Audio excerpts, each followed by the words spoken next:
হাকিমুল উম্মত হযরত থানবী রহমতুল্লাহি আলাইহি ইরশাদ করেন, যেই নামাজ সুন্নত মোতাবেক হয় এতৎসত্ত্বেও নামাজের মধ্যে বিভিন্ন প্রকারের ওয়াসওয়াসা বাজে খেয়াল আসে।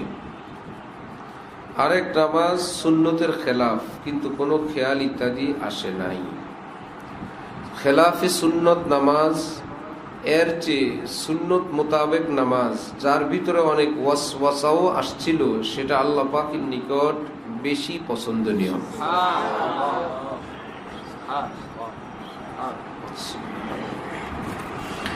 অন্য জায়গায় হযরত থানবী বলছেন, ওয়াসওয়াসাওয়ালা নামাজ, অনিচ্ছাকৃত ওয়াসওয়াসা আসছে, বান্দা ইচ্ছাকৃত সেটা দূর করার চেষ্টাও করছে। সহজ পদ্ধতি হলো নামাজের মধ্যে